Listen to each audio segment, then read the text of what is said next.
உலகத்துல எங்கேயுமே காணப்படாத இந்த அபூர்வ விலங்கு இந்த பூமியில வெறும் 5000 சதுர மைலுக்குள்ள மட்டுமே வாழுதுன்னா ஆச்சரியமா இருக்குல்ல? ஆமாங்க, ஆப்பிரிக்காவில் இருக்கிற காங்கோ தேசத்துல இருக்கிற இட்டூரி மலைக்காடுகள்ல மட்டுமே இந்த ஒக்காப்பிகள் வாழ்ந்து வருது.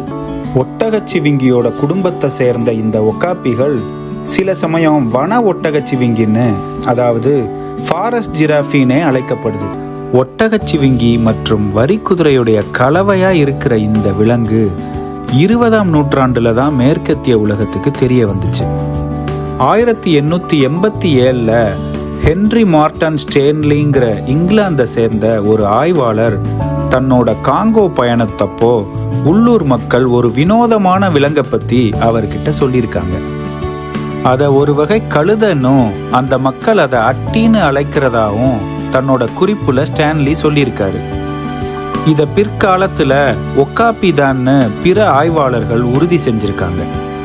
இதை பத்தி ஸ்டான்லி பத்திரிகையில எழுதவுமே ஐரோப்பியர்களிடையே ஒரு விதமான பரபரப்பை கிளப்புனதோட இந்த விலங்கை அவங்க ஆப்பிரிக்காவின் யூனிகான்னு வர்ணிக்க ஆரம்பிச்சிட்டாங்க. இதுக்கு பின்னாடி உகாண்டாவில் இருந்த பிரிட்டிஷ் சிறப்பு ஆணையர் சர் ஹேரி ஜான்ஸ்டன் காங்கோவில் ஒக்காப்பீஸ் வாழ்கிற அதே இத்துரா காடுகளில் சில குள்ள மனிதர்களை கண்காட்சிக்காக ஒரு வியாபாரி கடத்திட்டு வந்ததை கண்டுபிடிச்சு அவர்களை மீட்டு அவங்க சொந்த வீட்டுக்கே திருப்பி அனுப்புறதா உறுதியளிச்சாரு. அப்போ அந்த குள்ள மனிதர்கள் தங்களுக்கு உதவி செஞ்ச ஜான்ஸ்டன் கிட்ட இந்த ஒக்காப்பிகளை பற்றி சொல்லியிருக்காங்க. ஏற்கனவே ஸ்டான்லியோட புத்தகத்தை படிச்சிருந்த ஜான்ஸ்டனுக்கு இந்த ஆப்பிரிக்கன் யூனிகானை பற்றி நிறைய தெரிஞ்சுக்கிறணும்னு பெரிய ஆர்வம் வந்துருச்சு.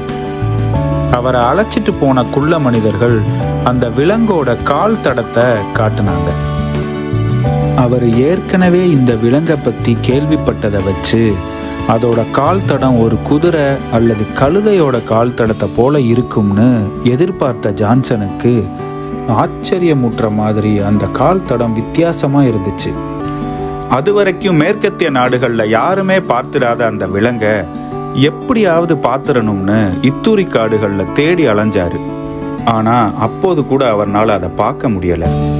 இதுக்கு காரணம் அப்போ அவற்றோட வாழ்விடம் எளிதில் செல்ல முடியாத அடர்த்தியான காடுகளா இருந்ததாலையும் ஒக்காப்பிகள் பொதுவாகவே தனிமையை விரும்புகிற விலங்கா இருந்ததாலையும் காட்டுல எளிதா அவற்றை பார்க்க முடியாது.